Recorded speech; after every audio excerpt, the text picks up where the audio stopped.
आज हम लोग एडमिन पैनल में प्रोडक्ट ऐड करने का पेज बनाएंगे। इसमें काफी सारा छोटे छोटे टॉपिक आएंगे, जैसे इमेज को अपलोड करना, वैलिडेट करना। तो ये सब हम करते हैं।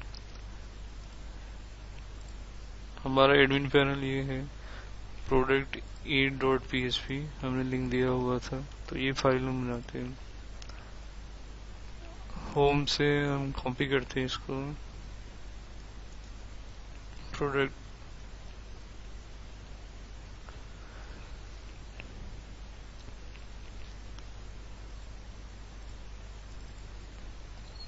हेडिंग हो गया ऐड प्रोडक्ट। अब यहाँ हमें फॉर्म चाहिए और फॉर्म टेबल में बनाते हैं क्योंकि काफी सारा फील्ड है।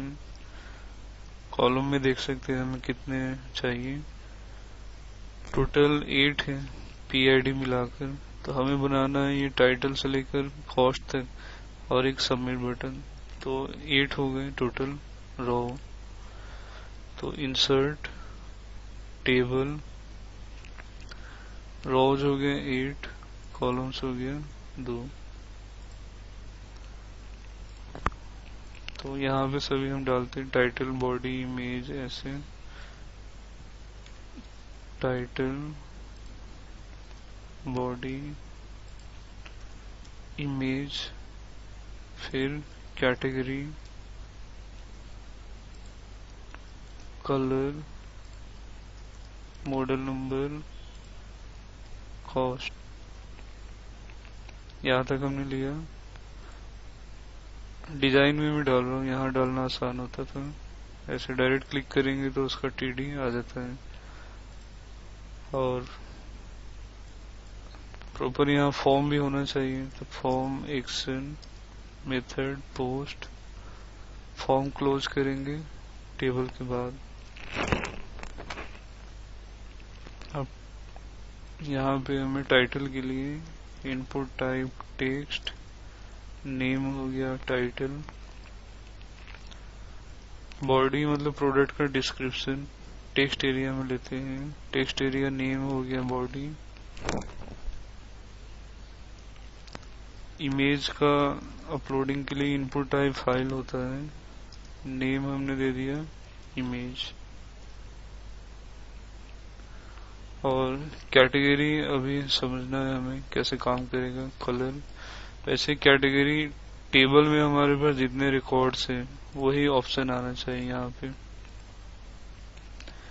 कैटेगरी टेबल में जैसे ये जो हमने लिस्टिंग का काम किया था, तो यही कैटेगरी यहाँ पे सिलेक्ट ऑप्शन में आना चाहिए ताकि यूजर उसी में से एक चूज करे। तो इसको हम थोड़ी देर में करेंगे। पहले जो सिंपल है उसको करते हैं। मॉडल नंबर को input type text, name, model. Cost के लिए input type text, name, cost. और submit button, input type submit, name submit, value submit. ऐसे आ रहा है।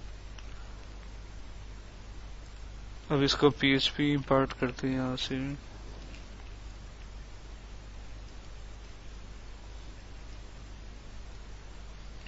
if is set $_post submit।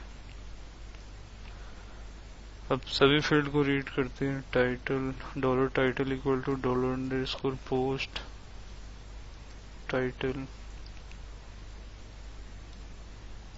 इसको कॉपी पेस्ट कर देते हैं। टाइटल के बाद बॉडी, इमेज अभी हम लास्ट में करेंगे। कैटेगरी, कलर भी हमने छोड़ा है। नेम, मॉडल, फिर कॉस्ट। अभी बस इसको हम इंसर्ट करके देखेंगे। तो $mysqli query,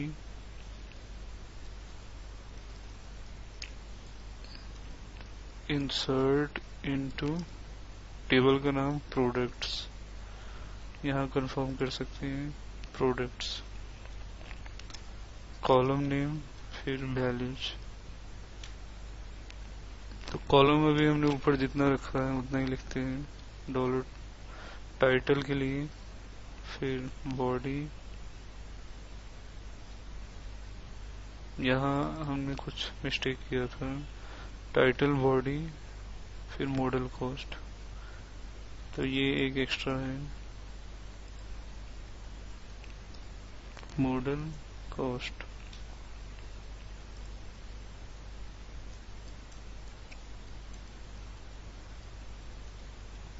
dollar title, dollar body, dollar model, dollar cost.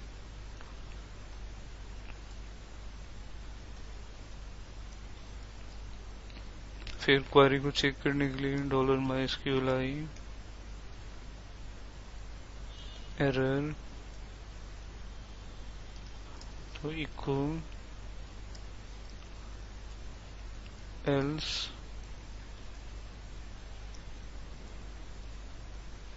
Successfully का मैसेज दिखाते हैं, सक्सेसफुली सबमिटेड। तो इफ से डॉलर अंडरपोज सबमिट, मतलब सबमिट बटन अगर क्लिक हुआ तो उसके बाद हमने 4 फील्ड को रीड किया और इंसर्ट इनटू प्रोडक्ट टेबल में जो ये कॉलम में ये सब वैल्यू जाएंगे, और अगर कोई एरर है तो एरर दिखाएगा, अदरवाइज सक्सेसफुली मैसेज। तो पहले इतना 4 फील्ड को हम टेस्ट करते हैं। टाइटल में कुछ हमने डाला और बॉडी में, फिर मॉडल नंबर में, cost, submit. Undefined variable dollar mode, spelling कुछ मिस्टेक होगा यहाँ पे, रिफ्रेश, सबमिटेड हो गया। तो एक तो ये पहले एंट्री हुआ था, अभी इसको डिलीट कर देते हैं। अब ये हमने लास्ट में रिफ्रेश दबाया तो उससे एंट्री हुआ था टाइटल, बॉडी, मॉडल, कॉस्ट। तो ठीक है ये 4 चीज, बट और भी हमें चीजें चाहिए तो इसको भी डिलीट कर देते हैं। अब इसके बारे में समझते हैं। ये जैसे मैंने बताया कि कैटेगरी टेबल में जितनी कैटेगरी है वो आना चाहिए सिलेक्ट ऑप्शन में। तो अभी हमने बनाया था कैटेगरी लिस्ट का लास्ट क्लास में, ये कोडिंग, इस कोड को कॉपी करके प्रोडक्ट एड में ले चलते हैं जहाँ पे ये कैटेगरी हमें डिस्प्ले करवाना है, यहाँ पेस्ट कर देते हैं। और एक चीज इसमें ध्यान क्या देना होता है, एक ही फाइल में अगर बहुत सारे क्वेरी चल रहे हैं तो ये जो नाम है ये अलग अलग रखना चाहिए, नहीं तो बाद में एक दूसरे को डिस्टर्ब होता है। तो इसका नाम मैंने R2 कर दिया। अब ये तो इनबिल्ट है पहले से फिक्स है, रॉ को रॉ2, फिर R2, फिर रॉ2। इसका आउटपुट यहाँ आएगा, बट सिलेक्ट ऑप्शन में अभी नहीं आएगा। नॉर्मल एंटर करके रीलोड करते हैं, इस तरीके से आ गया। अब इसको हमें सिलेक्ट ऑप्शन में करना है, तो यहाँ पे मैं सिलेक्ट टैग स्टार्ट करता हूँ और नेम हमने CID दे दिया, क्योंकि हमने प्रोडक्ट टेबल में CID भेजना है। CID हमें चाहिए, नेम डिस्प्ले होगा बट पास ID होगा। इसके बारे में भी हम समझेंगे कैसे होगा ये। और सिलेक्ट टैग क्लोज यहाँ करेंगे, मतलब जो क्वेरी है लूप है यहाँ तक है, उससे ऊपर सिलेक्ट और बाद में सिलेक्ट टैग क्लोज। अब सिलेक्ट के अंदर ऑप्शन होता है, तो यहीं पे लूप के अंदर ऑप्शन टैग दिया और BR की जगह स्लैश ऑप्शन।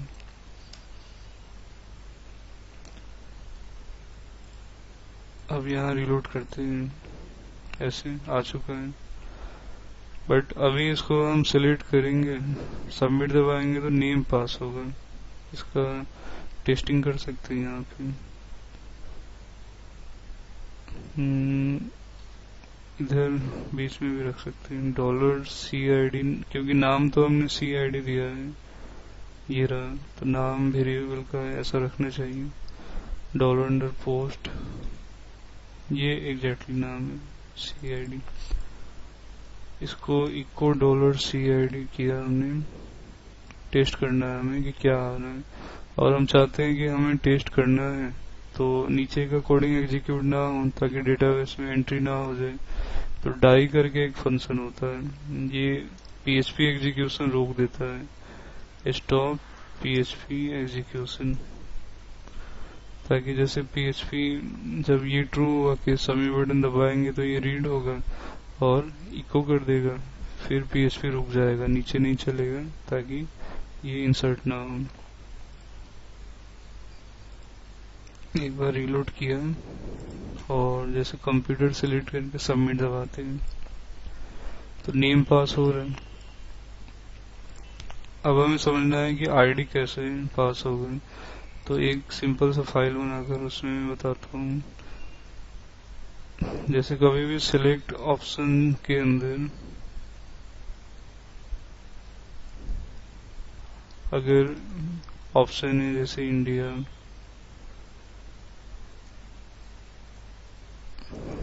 चाइना, नेपाल, तो बाय डिफॉल्ट तो जो ये लेबल है वही पास होता है PHP में, बट आप चाहते हैं कुछ अलग पास हो तो उसको मैनुअली यहाँ पे वैल्यू में लिखा जाता है। तो आप चाहते हैं यूजर इंडिया सेलेक्ट करे तो 1 पास हो, चाइना के लिए 2 पास हो और नेपाल के लिए 3 पास हो, तो ऐसे वैल्यू में आप मेंशन कर सकते हैं। अब ये नंबर होना भी जरूरी नहीं है, जैसे IND हो गया, तो सबका अलग अलग पास कर सकते हैं।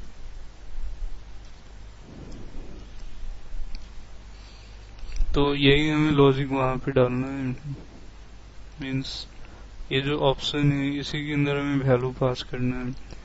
तो वैल्यू दिया और कोटेशन सिंगल होगा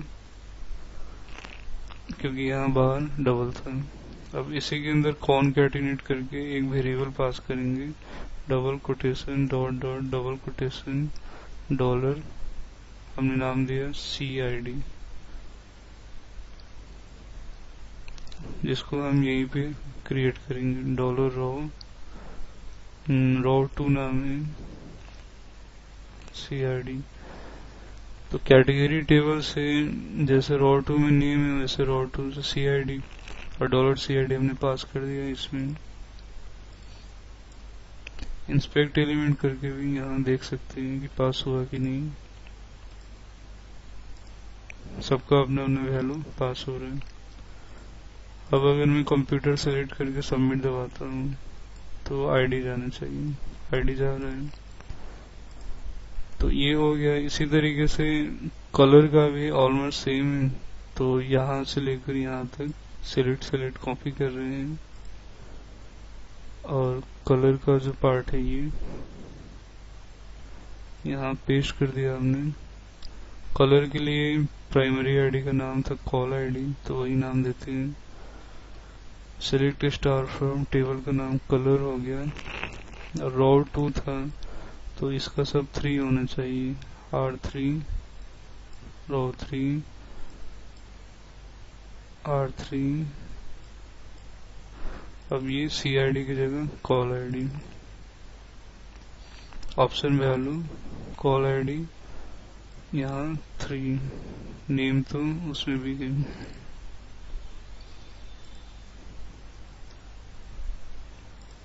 कलर का भी आ चुका है,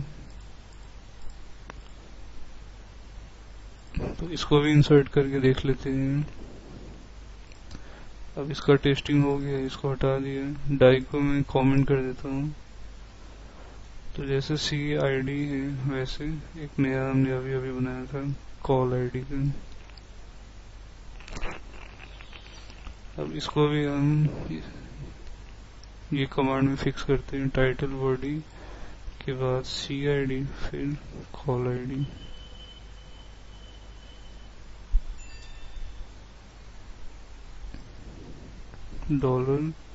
CID डॉलर कॉल आईडी, इसको टेस्ट कर लेते हैं।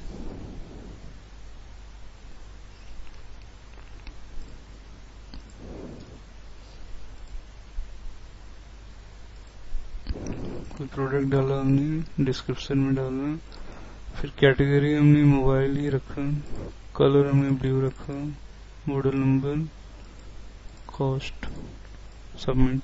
तो कैटेगरी मोबाइल कलर ब्लू ये टेस्ट करना है हमें सबमिट होने के बाद कैसे एंट्री रहता है। तो CID 1 है, कॉल आईडी 3 है, मतलब कैटेगरी टेबल में 1 का मोबाइल होना चाहिए, 1 CID का मोबाइल है। इसी तरीके से कलर में ब्लू कलर का 3 है, क्योंकि हमने सिलेक्ट किया था ब्लू, तो उसका 3 है जो यहाँ पे पास हुआ था 1 और 3। तो यहाँ तक टेस्टिंग हमारा ठीक है। अब इमेज के बारे में बात करते हैं। इमेज फाइल का ही एक पार्ट है, क्योंकि फाइल के अंदर वर्ड, एक्सेल का, पावर पॉइंट, इमेज, ऐसे बहुत सारे फाइल्स होते हैं। तो सबसे पहला पॉइंट तो ये होता है कि जब भी आपको फॉर्म से कुछ भी अपलोडिंग लेना है तो आपके फॉर्म टैग के अंदर enctype multipart form data mention होना चाहिए, ताकि HTML प्रिपेयर कर लेता है अपलोडिंग के लिए। तो यहाँ जैसे लिखेंगे ऐसे इंक टाइप एंटर, तो हिंट आ जाता है, तो ये वाला हमें डालना है। फिर ये पार्ट समझते हैं, कोई भी फाइल में जो मेन एट्रीब्यूट होते हैं, मतलब फाइल का क्या क्या चीजें हमें यूज होता है, फाइल में से हमें क्या इंफॉर्मेशन चाहिए, तो वो है फाइल का नाम और फाइल का साइज, कितना वेट का है वो, जो बाय डिफॉल्ट बाइट्स में आता है, और फाइल का टाइप, जिससे हमें पता चले कि वो इमेज है, वर्ड है, एक्सेल है या नोटपैड फाइल है, जो हम एक्सटेंशन समझते हैं, तो टाइप से हमें पता लगेगा। और TMP नेम अभी हम लास्ट में डिस्कस करेंगे, पहले ये 3 से नेम, साइज, टाइप, तो उसको भी हम यहाँ हैंडल करते हैं। तो हम चाहते हैं कि डॉलर इमेज नेम नाम का वेरिएबल में हम नाम रीड करें, तो $_ जैसे और सब फील्ड के लिए तो पोस्ट होता था, बट फाइल्स के केस में फाइल होगा। हम फाइल यहाँ कह रहे हैं, लिख रहे हैं, और हमारे लिए तो इमेज है, तो मैंने आगे बताया कि इमेज भी एक फाइल का ही टाइप है। तो $_ फाइल्स, और यहाँ पे आएगा जो हमने नेम मेंशन किया है, ये वाला इनपुट टाइप के अंदर, इनपुट टाइप फिर नेम में, तो हमने वहाँ इमेज रखा था तो इमेज होगा। फिर यहाँ पे मल्टी डायमेंशन एरे की तरह फिर से ये भी डालना होगा हमें, और इसी में एट्रीब्यूट्स होगा, इसमें से जो भी आपको चाहिए। तो हमने ये वेरिएबल इसीलिए बनाया कि हमें नेम इसमें स्टोर करना है, तो यहाँ नेम होगा। इसी तरीके से आप ये सब चीजें भी निकाल सकते हैं। साइज, वेरिएबल का नाम अलग रखना चाहिए, और इसमें हम टाइप रखने वाले हैं,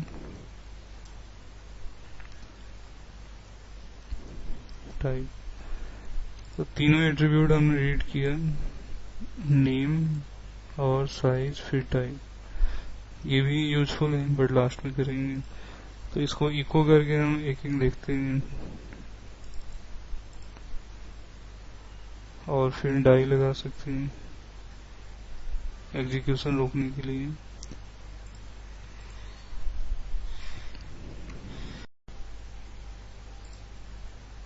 जैसे ये इमेज में ब्राउज कर रहा हूँ, penguins.jpg, सबमिट, तो उसका नाम आ रहा है क्योंकि हमने यही इको किया था। अब साइज को भी इको करके देखते हैं,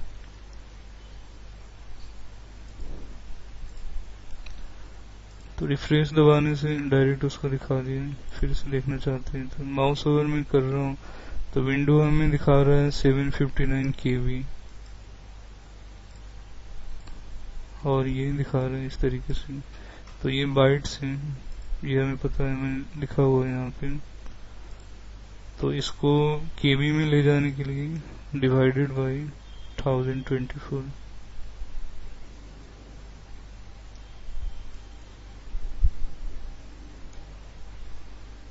क्योंकि 1024 बाइट्स इक्वल टू 1 किलोबाइट्स होता है। अब इसका आउटपुट देखते हैं।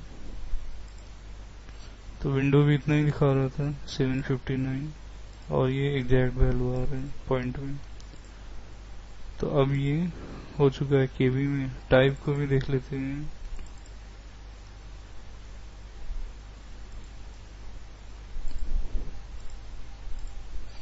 इसका इमेज स्लैश जेपीईजी आ रहा है कि इमेज है उसमें भी एग्जैक्टली जेपीईजी है। अगर और कोई फाइल को हम ब्राउज करते हैं जैसे नोटपैड फाइल, तो उसका भी दिखाता है यहाँ पे।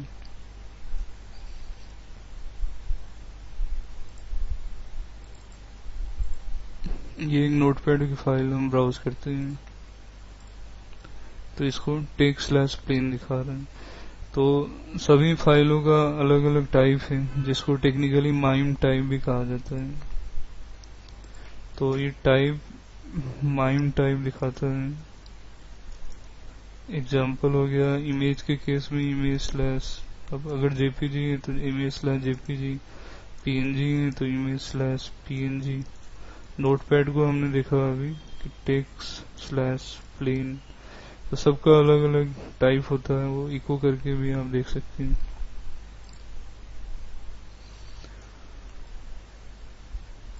इसके बाद ये जो लास्ट एट्रीब्यूट था, अब ये समझते हैं टेम्प नेम। तो इसको कॉपी कर दिया हमने। एट्रीब्यूट का नाम है टीएमपी नेम, वेरिएबल का नाम हम इमेज टीएमपी देते हैं, फिर इक्वल डाई। तो वैसे क्या होता है कि जब भी हम अपने सर्वर से कुछ चीजों को अपलोड करते हैं तो वो बाय डिफॉल्ट सबसे पहले तो एक टेम्पोररी लोकेशन में जाता है। जैसे इसको मैं अपलोड कर रहा हूँ तो जैम के अंदर एक टीएमपी फोल्डर है, उसी में लेकर जाएगा और उसी का पाथ दिखाएगा। जैसे हमारा जैम डी ड्राइव में इंस्टॉल था तो डी के अंदर जैम फोल्डर, उसके अंदर टीएमपी फोल्डर के अंदर इस फाइल से रख दिया है टेम्पोररी फाइल। इसको इस फोल्डर को हम देख सकते हैं डी के अंदर जैम, फिर ये रहा टीएमपी फोल्डर। तो इसी में जब बाय डिफॉल्ट हम कुछ ब्राउज करते हैं अपलोडिंग के लिए तो सबसे पहले टेम्पोररी में जाता है, उसके बाद पीएचपी कोडिंग करके हम उसको कहीं अपलोड करवाते हैं। तो बाय डिफॉल्ट तो टेम्पोररी लोकेशन में जाता है, उसी का पाथ ये वाला एट्रीब्यूट दिखाता है जैसे अभी दिख रहा है।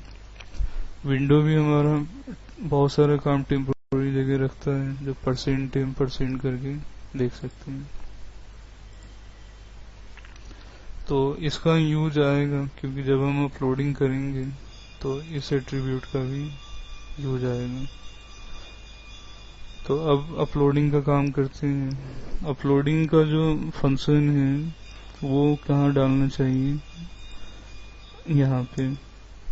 क्योंकि अगर हम यहाँ पे अपलोड करने का काम डाल देंगे और बाद में एरर आएगा क्वेरी से तो वो आगे ही अपलोड हो गया रहेगा।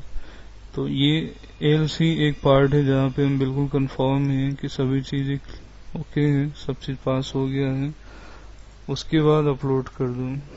तो यहाँ पे हमें इमेज अपलोड का काम करना है। तो फंक्शन होता है एक मूव अपलोडेड फाइल जिसमें 2 पैरामीटर हैं। पहला है टेम्प लोकेशन जो हमने ये अभी डिस्कस किए थे,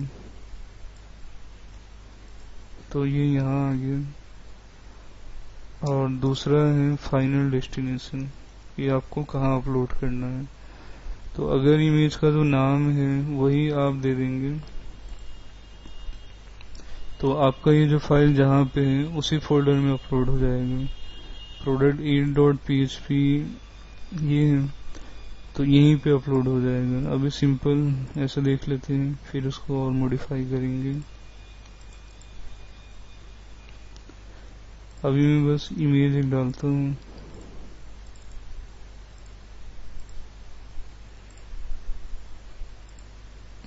यहाँ देखिए अपलोड हुआ है। तो बट हमें प्रॉपर अपलोड का एक फोल्डर होना चाहिए, वहां पे अपलोड करेंगे। तो फ्रंट एंड में जाकर एक में फोल्डर बना रहा हूँ जिसका नाम हमने दिया अपलोड्स। अब हम चाहते हैं इसी में सभी इमेज अपलोड हों, तो यहाँ पे पाथ पास करना होगा हमें कॉन्कैटिनेट करके डॉट डॉट स्लैश फोल्डर का नाम अपलोड्स। डॉट डॉट स्लैश हमने लगाया क्योंकि हमारा ये फाइल एडमिन में है, हमारा, तो अपलोड फोल्डर एक स्टेप पीछे है, तो एक स्टेप पीछे जाने के लिए डॉट डॉट स्लैश उसके बाद फोल्डर का नाम। तो अब फिर से अपलोड करके देखते हैं।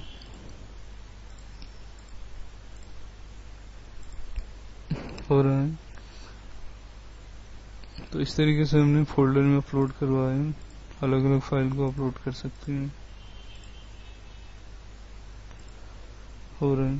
बट इसमें अब एक चीज देखना है कि सेम अगर नाम से इमेज कोई अपलोड कर देता है तो बाय डिफॉल्ट एक फोल्डर में सेम नेम से मल्टीपल इमेज मल्टीपल फाइल नहीं रह सकता है। तो मैं यहाँ samsung.jpg फिर से मैं सबमिट दबा रहा हूँ, तो यहाँ देखिए नया नहीं आया क्योंकि उसको ओवरराइट कर देता है, रिप्लेस कर देता है। तो इसको भी हमें संभालना है। तो रेंडम नंबर कुछ जोड़ना है हमें इमेज के नाम के आगे। तो सबसे बेस्ट जो टेक्निक होता है एक टाइम फंक्शन होता है, इसको इको करके देखेंगे।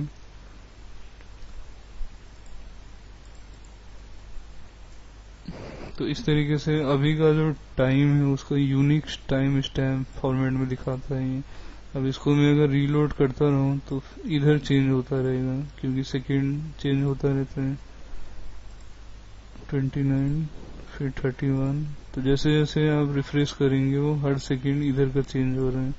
तो ओवरऑल ये पूरी टाइम डेट टाइम का यूनिक टाइम स्टैम्प करके फॉर्मेट होता है वो दे देता है।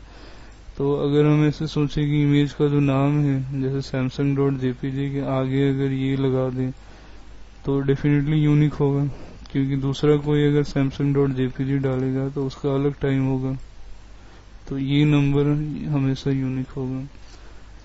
तो इसलिए हम क्या करेंगे,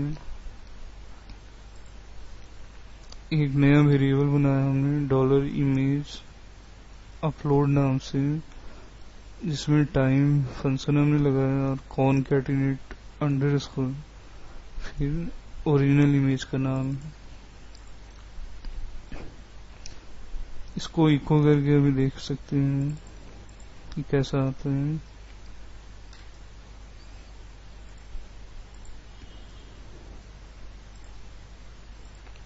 samsung.jpg हमने ब्राउज करके सबमिट दबाया, ऐसे आ रहे हैं। हमने डाई नहीं किया था तो इसलिए आगे एग्जीक्यूट हो गया, मैसेज भी आ गया था। तो अब अगर दोबारा हम सैमसंग डालेंगे तो पहले का तो नंबर ऐसा था, लास्ट में है 2299, बट इसका अब चेंज हुआ। तो इस तरीके से ये यूनिक हो गया एक किस्म से। तो फाइनली ये जो नाम है इसी को हमें टेबल में भी भेजना है, जो अभी हमने नहीं डाला था यहाँ पे। तो टाइटल बॉडी के बाद इमेज कॉलम नेम और यहाँ पे रिस्पेक्टिव वैल्यू $इमेज अपलोड, क्योंकि इमेज को संभालने के लिए अपलोड तो करना ही है हमें, बट टेबल में भी भेजना है। तो ये हमने दिया इमेज कॉलम और उसका वैल्यू जो अभी हमने बनाया था, और अपलोडिंग में उसी नाम से होना चाहिए, तो इसलिए इसको भी मैंने चेंज कर दिया इमेज अपलोड।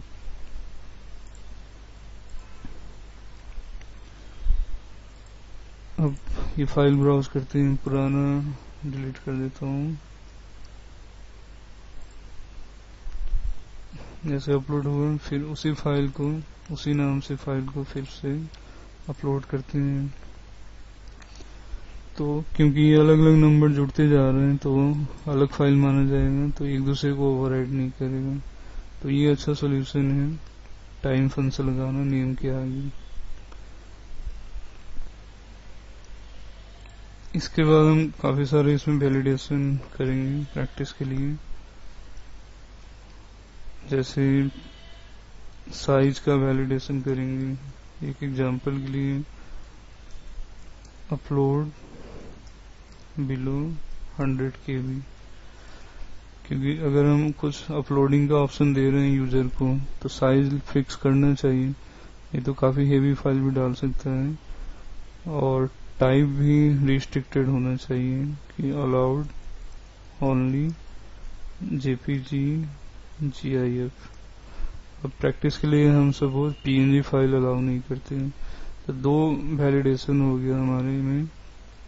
एक तो साइज का हो गया कि सिर्फ 100 KB से नीचे वाले जो फाइल साइज है, इमेज साइज है, उन्हीं को एक्सेप्ट करना है। और दूसरा हो गया कि सिर्फ JPG और GIF एक्सटेंशन लेना है। तो इसमें ये भी क्लियर हो गया है कि सिर्फ इमेज लेना है, और इमेज में भी ओनली JPG और GIF, और कोई एक्सटेंशन नहीं। तो वैलिडेशन संभालने के लिए ऊपर से यहाँ से काम करते हैं। वैलिडेशन हमने नॉर्मल वैलिडेशन रजिस्ट्रेशन पेज में भी हमने किया था इस तरीके से कि एक एरर नाम से एरर डिक्लेयर किया। अब यहाँ से हम काम करते हैं if पहले साइज के लिए करते हैं if $image size greater than 100, क्योंकि ये KB में आ चुका था। KB लिखना नहीं पड़ता है, बट ये जो वैल्यू है वो KB में है। तो इमेज साइज हमने कहा ग्रेटर देन 100 है, तो हमने एरर जो एरर था उसमें वैल्यू पास कर दिया कि allowed only below 100 KB। Type का भी हम करेंगे, बट पहले इसी को देख लेते हैं। उसके बाद हम यहाँ काउंट करते हैं $count equal to count function array का नाम, ताकि हमें पता चले कि एरर एरे में वैल्यू है या नहीं, कितना है। तो if else if $count greater 0, count greater 0 का मतलब है कि एरे में वैल्यू है।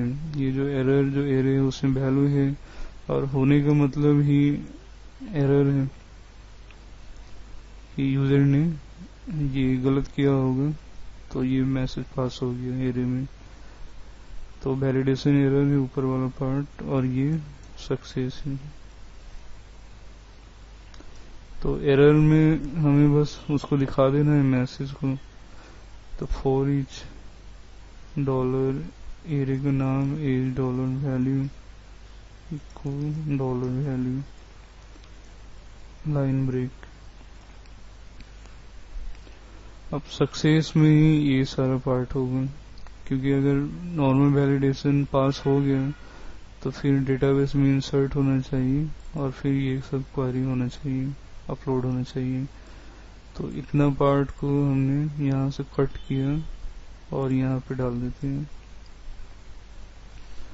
अब इसको सेलेक्ट करके मिनिमाइज कर देता हूँ, देखने में आसान लगेगा। अब साइज का हम चेक करते हैं जो वैलिडेशन हमने डाला है।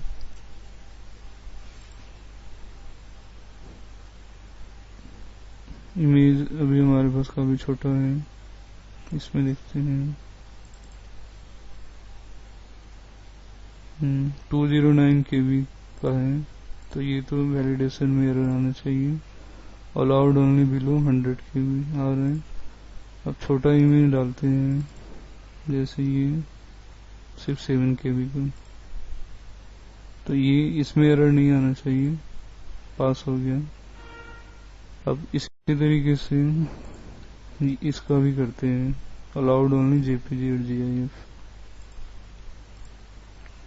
तो जैसे ये था साइज का, वैसे यहाँ पे करते हैं if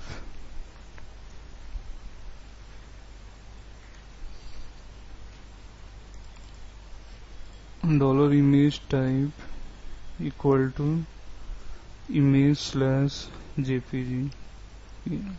हमारा रिक्वायरमेंट था कि JPG और GIF एक्सेप्ट करें, तो हमने दिया image type equal to JPG, image/jpg। फिर इसको एक और देना है, इसलिए हमने इसको ब्रैकेट में रखा और यहाँ पे और लगा दिया, या image type image slash GIF। तो ये कोई इशू नहीं है, ये ओके पार्ट है। एल्स में प्रॉब्लम है, एल्स में होगा एरर। ऐसे फिर से समझिए कि इमेज टाइप अगर JPG है या फिर इमेज टाइप अगर GIF है तो इट्स ओके, अदरवाइज एरर है। तो इसलिए यहाँ पे फिर से $error एरे में वैल्यू पास करते हैं कि allowed only JPG and GIF image. तो इसमें ये भी क्लियर हो गया कि इमेज ही एक्सेप्ट करेगा, उसमें भी JPG और GIF। इसको भी टेस्ट करते हैं।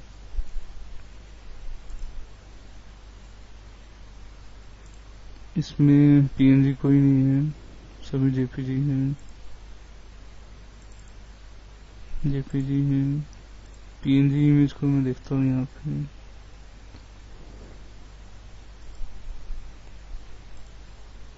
एक मैंने गूगल से इमेज निकाला था PNG टेस्ट करने के लिए। अब इसका 2 इशू आना चाहिए, क्योंकि साइज भी इसका 245 है और टाइप भी PNG है। दोनों एरर आ रहे हैं, allowed only JPG and GIF।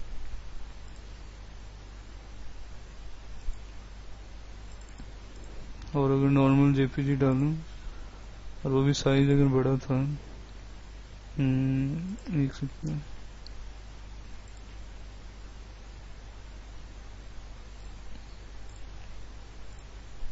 इसमें भी ये भी इशू आ रहा है, बट ये आना नहीं चाहिए। तो एक बार हम टाइप को इको करके देखते हैं, क्योंकि कभी JPEG लिखना पड़ सकता है PHP में। तो इको और डाई फंक्शन, विंडो JPG लिखता है बट PHP में उसका माइम टाइप JPEG होता है, JPEG आ रहा है। तो इसलिए हमें यहाँ पे JPEG लिखना होगा।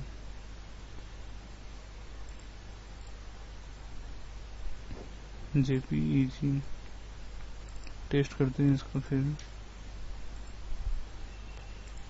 अब इसको मैं ब्राउज करता हूँ, तो वो पास हो गया क्योंकि JPG था, सिर्फ साइज का एरर आ रहा है।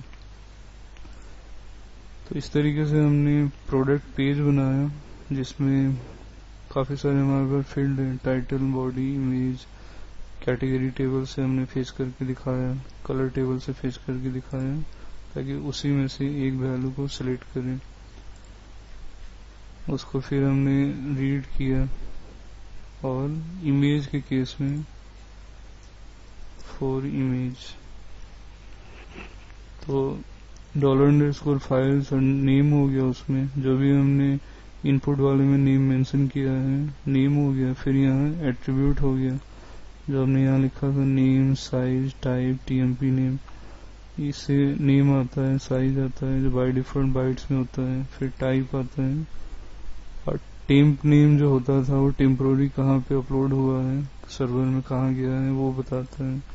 अब ये काम आता है हमें अपलोडिंग के दौरान, जो हमने यहाँ पे किया था, move uploaded file, temp path और फाइनल डेस्टिनेशन। फिर हमें इमेज का नेम भी हैंडल करना है, ताकि वो ओवरराइड ना हो, सेम नाम से इमेज को डाले। तो टाइम फंक्शन हमने लगाया, यूनिक्स टाइम इस टाइम फॉर्मेट में वो डिस्प्ले करता है, ताकि सबका अलग अलग टाइम का नंबर जुड़ जाए इमेज के आगे। और उसी को हमने फिर टेबल में हमने पास कर दिया, और उसी नाम को हमने अपलोड करवा दिया, उसी नाम से इमेज को। फिर हमने वैलिडेशन भी किया था कि इमेज साइज 100 KB से अगर ज्यादा हो तो ये आए, और JPG GIF छोड़कर जितने हैं सब में प्रॉब्लम आए। तो इस तरीके से हमने किया।